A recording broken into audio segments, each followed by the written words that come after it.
Hello, dear friends. Thanks for following this discussion up to the final part. Special thanks to Henry Oguche, Daniel Ali, Samuel Ishibeme, Edozie Angusionu, Rita Adora Martins, the Honorable, and many others. The Nigerian economic quagmire seemed to get worse with every government administration. According to an analysis done by macrotrend.com, the Nigerian GDP per capita in 1981 was $2,162. Nigeria recorded its highest GDP per capita in 2014, which was $3,088. This dropped to a low of $1,597 in 2023.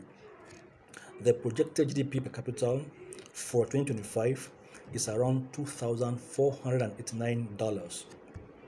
The South African GDP per capita in 2024 was $6,331, while that of Egypt was $3,570. Please note that the GDP per capita is the gross product divided by the mid-year population, while the GDP itself is the gross value added by a resident to the economy for a particular year. Let me don't bore you with too many statistics. After all, one of our dear leaders said, quote, "Now statistics we could chop," unquote. So the pertinent question is, when will Nigeria escape this economic quagmire? I have listed below, without giving details, the solutions to the identified poverty situation in Nigeria.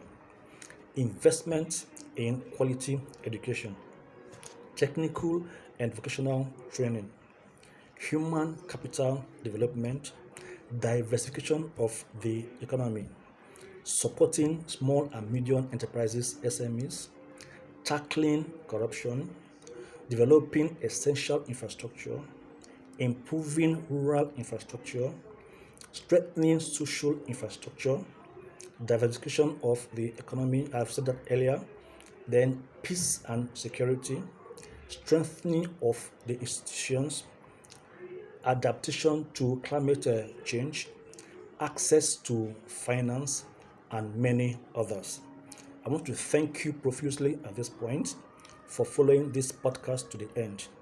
I will see you next month by God's grace for my next podcast, which shall be titled, "It's Okay to Love Money."